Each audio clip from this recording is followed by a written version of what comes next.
And action. Eva, si Eca, Yubu, Keyuku. Baca buku.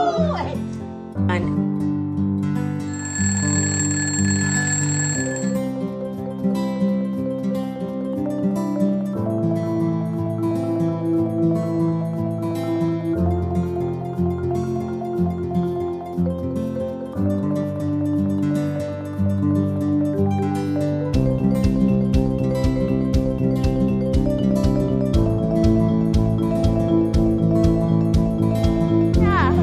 Baca buku apa? Jualan amal. Baca buku buat baik berpada-pada. Saya baca The Elf and the Shoemaker.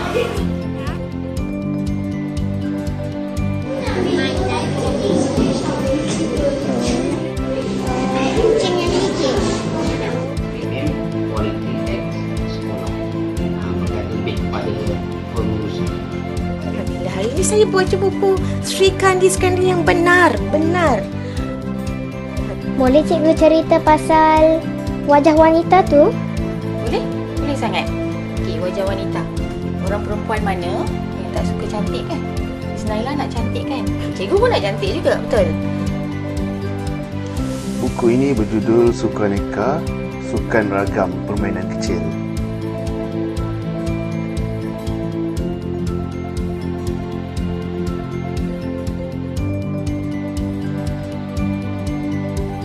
Hari ni kita nak pergi Syifa, apa yang kita akan buat kat Dragonland? Kita akan menyertai program Jom Baca bersama 10 minit peringkat Negeri Johor.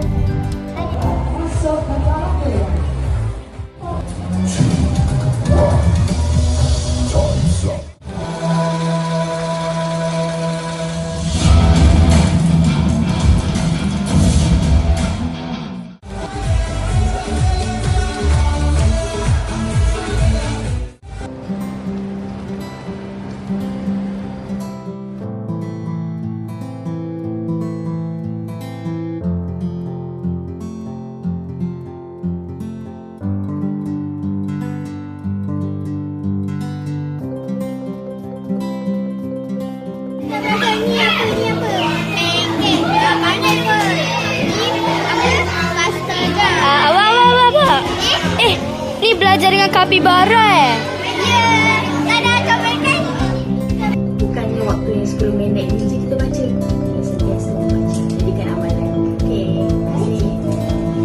Terima kasih. #Membaca Membina Bangsa.